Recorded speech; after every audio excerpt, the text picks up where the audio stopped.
If you're a loan officer, I know one thing. You have got problems. Guess what? We all have them. Closing late, loans blowing up, people feeling unhappy, annoyed, frustrated, forgetting to call someone back, making an error on a file. A loan gets denied. Your team overlooks a key detail. You get stood up. No one comes to your event. You get fired or ghosted by your referral partner. Your clients shop you and leave you at the last minute, or your team members leave you. So the question is, how do you deal with all the bullshit and keep your head up, stay excited, march forward, and continue to focus on growth and find a way to win despite it all? In the last 15 years, me and my personal team, the Gifford team, have closed 6,500 loans at Guild Mortgage. Can you imagine the number of screw-ups that I've endured, the number of pissed off people that I've had to assuage and talk to, the number of teammates I've trained up, I've grown, I've lost, I've graduated, the amount of chaos, stress, loan fires, loan drama. The constant growth is to stay engaged. That's what we have to do, even when we're getting our teeth knocked in. How do we be like that blow-up doll that takes a licking and just keeps on ticking? Along with the trials and the tribulations and the hard times have also come the sweet joy of success. The little notes or gifts or bundt cakes that your clients bring to your office. The incredible letters that come years later that says, we wouldn't be in this home if it weren't for you. Now, not all days do we get recognized and celebrated and loved on and gifted, but I know you know it's worth it. What we do really matters. It is meaningful. And if we can do it successfully, we can empower unlimited dreams to come true for ourselves, for our teammates, for our future, whatever it is that you fancy. But you got to be able to have a winning mindset. How do you keep an optimistic attitude? You make 1% improvements every day. Now, I want you to know I've spent my life desperate to always be winning and always be impressive. That's not a healthy obsession all the time, but I've always had a crazy work ethic, an insane drive, and I've leaned into learning and improving as if my life depended on it. I've had several coaches, mentors, teachers, and awesome parents who have taught me resilience, to think empowering thoughts, to be courageous, and never complain. I was raised to believe that I can have, be, and do whatever I want in this life. And I'm so grateful that this industry, the mortgage business, has empowered me to do just that. And the best news, it's here for you too. Today, I want to share many of the lessons I've learned along the way through hard knocks, tough times, failures and losses and wins, and also having incredible mentors and coaches that have been by my side as I've closed 6,500 loans. Listen, winning is an attitude. The attitude needs to be this: the game is not over until I've won. This attitude helps me deal with the idea of failure, and that really there is no such thing as failure. Whether you screwed something up, or you just lost a situation, or you're falling behind, the point is that no one's saying there's an end time to your success, to building your life and building your dreams. So failure is never final. You got to go out there, mess it up, screw it up, try new things. It's the only way that you'll find your mojo, your unique voice, your winning process is by continuing to fail forward.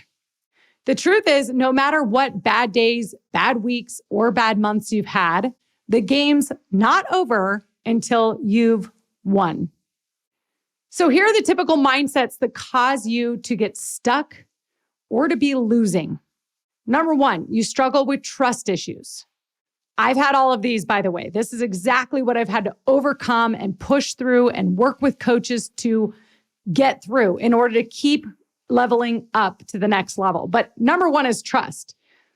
You have a thought that people don't value you for you, that you must always be on your A game and be perfect, that you can't let anybody see you sweat or make any mistakes. This is a problem with trusting others and their perception of you. And it's also a problem with you trusting you, your self-worth, and what you bring to the table. I'm going to tell you now, you are the prize. People ultimately choose you because they like you, and they stay with you because of your character. But if you constantly question that and you don't trust that you are good enough and capable, you will hit your own ceiling. Second is control. People with a losing mindset or get stuck have a need to be in the know at all times and be in control. I can't trust others entirely. I don't delegate well. I live in survival mode and chaos. Again, you're going to hit a ceiling with continually having the need for control. Third, everything's a rush. I overpromise always. My value is in my speed and efficiency. My clients and partners don't value me for my advice or professional process, reputation, or expertise. They value me because I'm always picking up the phone and I'm always fast. That is a belief that will get you so far. But if you are continually making promises that stack, that you cannot follow through with or scale, you will hit a plateau. Okay, you just deal with frustration all the time. We focus on what is not working or who is not referring me business. And I compare myself to others or tell myself I'm losing or there's not enough.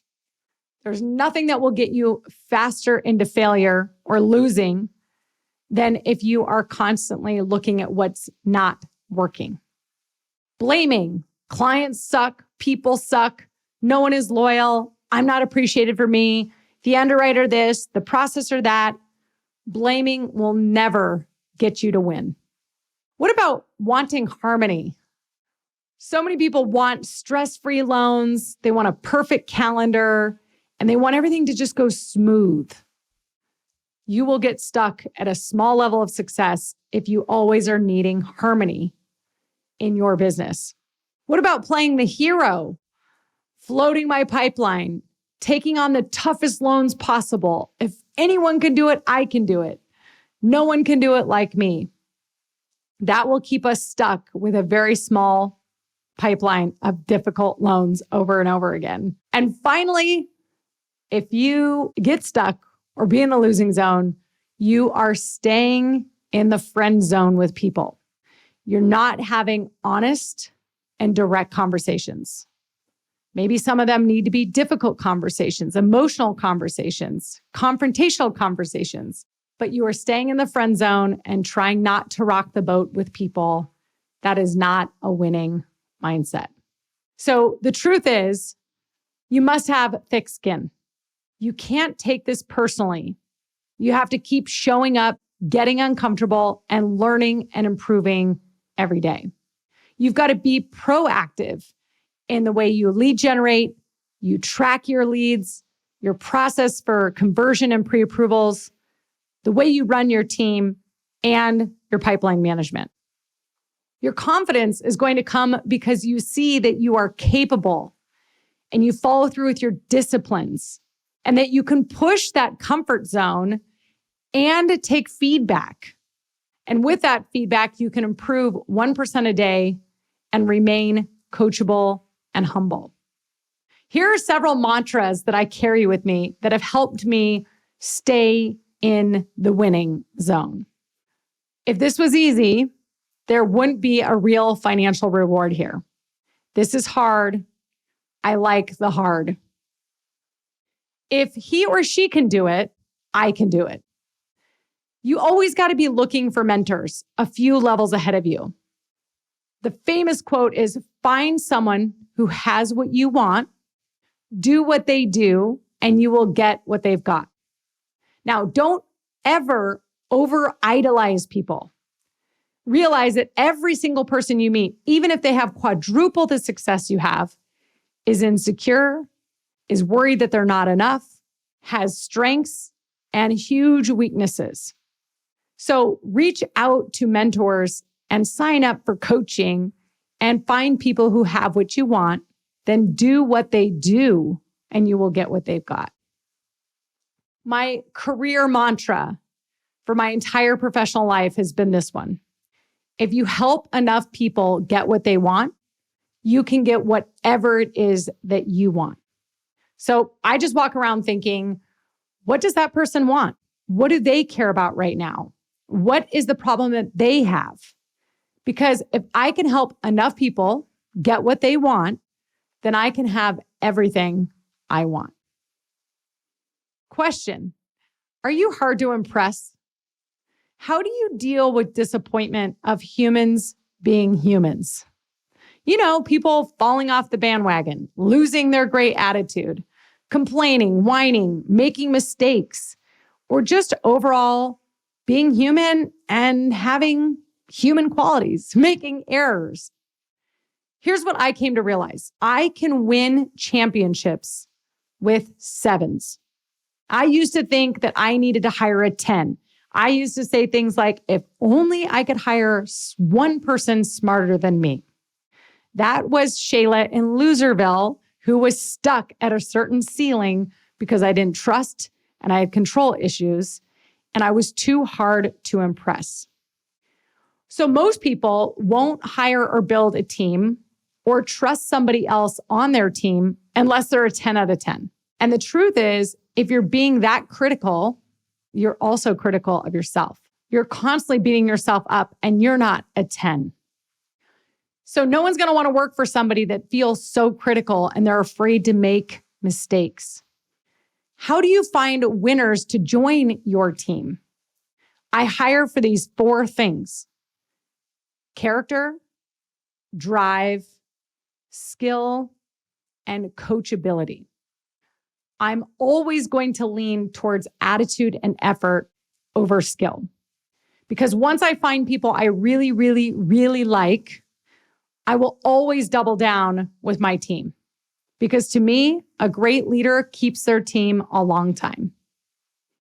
Now, I can win championships with a group of 7s that really, really care and give their best every day, that are constantly committed to taking ownership and saying, I made a mistake, my bad, that show up to work together. And my teams have done incredible things, but I've never had a perfect person.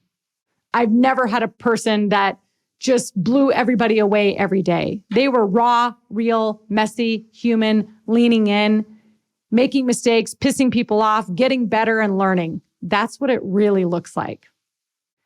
Everything actually shifted for me when I became more dedicated to my people and my team and placed them at a higher level of importance than any one realtor or client. So often I see loan officers so scared to lose any one lead or any one deal that they become yellers and screamers. They blow up their internal relationships. They are mean to their team and their operations because they're so worried about making this realtor on a pedestal just a little bit upset or disappointed. The truth is, I can always go find another realtor. I can always go find another client. But if I chose this person to be on my team, I'm going to have their back every single day. And I will place more importance on my team than on my external clients and partners. Now, dealing with chaos, problem files, fires, disappointment, losing deals, I always like to say, more money, more problems. When I was doing 8 deals a month, no matter what, and I think I'm pretty good. I'm pretty engaged and proactive and fast and smart. I would always still have 1 or 2 people mildly annoyed, frustrated, unhappy, or downright pissed. Because let's be real, getting a loan is not that fun. no matter how you shake it, it kind of sucks. So when I just said, you know what? 20% of my clients are always going to be unhappy at some point in the process. 20% of my referral partners might be annoyed at some point in the process. So more money, more problems. If I'm going to close 20 deals a month, that means I got to get comfortable with having 4 or 5 clients going shaky. If I want to close 40 deals a month, it's going to be 8 to 10 people that are upset at some level. So I got to get good at saying, I'm sorry, you're right, I'm wrong, I will fix it. And if you can always pick up the phone and apologize and make it right and do the right thing, you can keep marching forward. Here's another thing. I do not fight with people. I do not try to be right. I do not try to win an argument. I don't argue. That's what ego does. What I want is to win the war. I want to be victorious at the end. So I apply this rule. Do you want to be right or do you want to be rich? Because the truth is, if you think you're so right about something and you have to make your point and you have to put somebody else down and fight and fight and fight, at the end of the day, you might have proven that you were right about something, but nobody walks away feeling good. Nobody walks away a winner. Often the relationship is damaged. So I refuse to engage in an argument and trying to prove how right I am. When I have an upset client, I say, you're right. I'm wrong. They are what they are. Their feelings are legitimate to their experience. So I'm just going to let them be right about it. I'm going to take ownership and responsibility every single time, because if I say you are right, you have every reason to be upset right now, then it's my fault. You're right, I'm wrong. You diffuse the situation, and that's huge. Business partners. My commitment to my business partners is that I will always make them look good. I want to have their backs at all costs.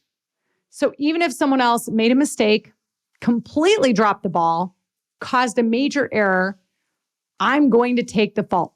I will fall on the sword because I want to have their back. That's what a true partnership is all about. I want long-term partnerships. And I realize that humans make mistakes, and there's no point in pointing at someone when they're down or kicking them when they're down. Perfection. Nobody can relate with perfect. Yet so many people try to be perfect. So I say, be human, be messy, be honest, and speak from your heart. Get a little emotional. Show your passion. Be intense. Because it's then and only then that we truly connect with people and that we feel safe with them. When people feel safe with you, you can lead them, you can guide them, you can influence them. You can actually have real conversations and move the needle. So many people want everything to be smooth and harmonious and have low stress, and they have no real connection because of that fake perfection they're putting out to the world.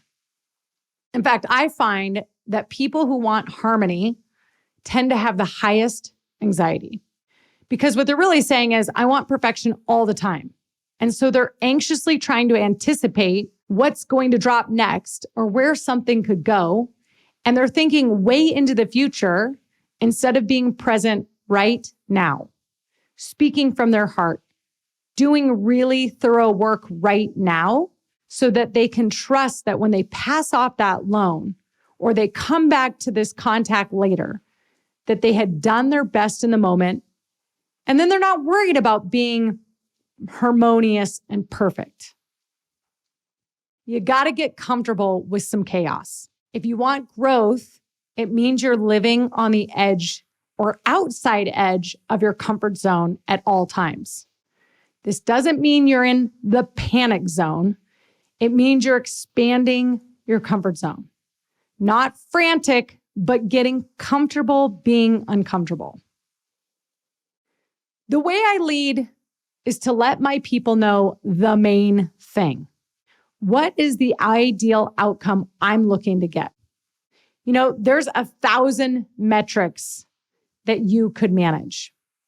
And when I tell my team, the one thing that I care most about is the number of new pre-approval appointments booked, then I don't care how we get the result. I will let you be creative. I will let you do whatever you need to do to get the outcome, because to me, this is the most important metric that will determine all future success. Let me tell you why. So a pre-approval meeting is when we are on show. It's generally when people make the decision whether or not they're going to hire us to be their mortgage professional. In that pre-approval, we get to demonstrate our skills. We get to build rapport. We get to uncover fears. We get to edify the referral partner. We get to educate the client. We get to create urgency. And this is where they really see how capable we are and how much we care about them and their goals. So this to me is my number one metric, but I also believe that we need to know the MIT, or the most important thing, for every client and for every referral partner. For a client, is their MIT their payment? Is it the speed of closing? Is it the cash to close? Is it the communication? Is it discretion? What is their MIT? For your real estate partner, what is their MIT? Is it constant communication? Is it closing on time? Is it a thorough pre-approval? Know what their MIT is, and you will know if you are right for the job. And this is an opportunity for you to win. Big, huge one. Everyone is insecure. Everyone feels like they're not doing enough. They're dropping the ball. They're comparing themselves to someone or some ideal. Ultimately, everyone is worried and stressed out at times, and everyone just wants to know they're valued, they're special, and they're seen. What they do or say matters. So I make it a priority when I meet with people to not think about me and what I want or my insecurities. I'm thinking about them. How can I help them? How can I support them? How can I make them feel special? When I realize it's not about me and it's about them, all the nerves go away. How do I go after big accounts? Like people I look up to or that have way bigger businesses than I do, maybe even a builder account. I realize this one thing. Every business is always having a struggle. And when I realize that every business always has a struggle in one area of their business, then I felt like, wow, we've got common ground. So a business is either having a sales struggle, they're not generating enough leads, the right kind of leads, they're not converting, they're not cashing in on the proper revenue that they need, or they've got an operational challenge. They've got enough sales and leads, but now they're dropping the ball. They don't have enough staff. They've got delivery and execution problems. Or finally, they've got a financial problem. And a financial problem could come because they just invested in new technology, software, people, building, whatever they've invested in. Now they've got to get an ROI on those finances. So remember that more money, more problems. The more successful somebody is, the more opportunity there is for you to potentially help them. The truth is, if somebody isn't doing anything, then they don't really have any problems. I can't relate to those people. So, how do you deal with these setbacks? How do you deal with fires and getting ghosted and losing 2 out of your top 10 referral partners every single year? Stop taking it personal. Yes, this is personal for most of us. We care so much about what we do and we put our whole selves into it. But when you can look at being a business person, you need to look at your process. and see where the hole is in your process. Scripting is a process. Your meeting agenda is a process. Hiring and interviewing is a process. Running a team, listening to people is a process. Your conversion, your pre-approvals, your loan submission sheet, every one of those things is a process. And if you're disciplined to a process and things aren't going your way, you can remove taking it personally and then iterate on the process. Talk to your coach, talk to your mentor, and figure out what needs to iterate and change and get feedback. Winners are always iterating. They are failing, but failing forward. They're always looking for that edge. They're looking to improve 1% a day. Here's the truth. Your business will be capped at your level of personal growth. If you want your business to expand, you must expand. You must improve your preparation, your focus, your plan, your execution, your leadership abilities, your attitude, your vibe, your vision, and your daily habits. We can often run on autopilot. And if you truly want to level up in any area of your life, you need to slow down and have a systematic approach for leveling up. So there's 3 key things to take away from if you want to be great and you want to grow and you want to always win. And just remember these 3 things at the end of the day.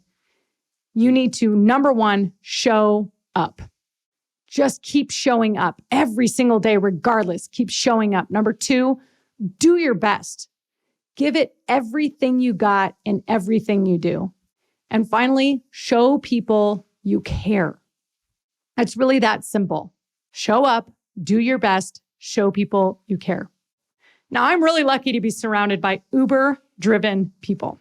People want to have better lives.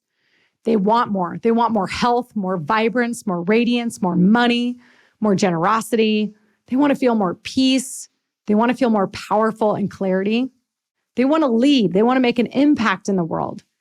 They're just hungry and desperate for more. And I feel so blessed to hang around so many nutty, driven, high energy people because that's where I feel like I belong and I am not alone.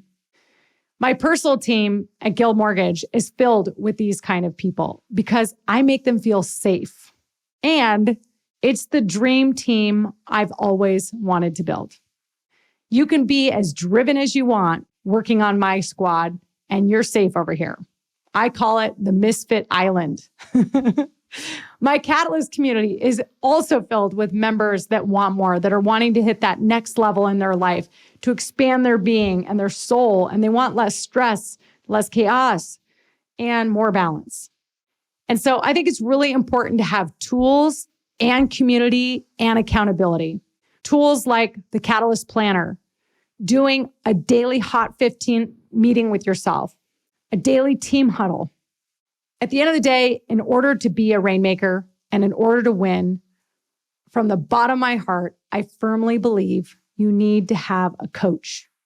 You need to be willing to be held accountable, to be guided and directed and given assignments, to do your best, to then get feedback and go back out on the field again. There is no way I would have been able to accomplish what I've accomplished without having a coach by my side and a bi-weekly coaching call every 2 weeks. So in closing, I hoped to have covered some of the mindsets that I've used over the last 20 years that have helped me continue to stay leaned in, engaged, and growing. I've helped many people win, and it's my goal to win every day and help more and more and more of you win. My philosophy is to just truly love people, always make long-term decisions, stay grateful and in gratitude, and realize that if I stay hungry and eager and always choose people over a short-term gain, always choose relationships, everything will work out. I really want to know what you took away from this podcast. So please send me an email, a direct message, share this episode on your socials, or text it to a friend. I really genuinely appreciate you listening to the Mortgage Rainmaker podcast. You listening and then sharing what you learn and take away fuels my heart. So let's go win together. Be a rainmaker. It's yours for the taking.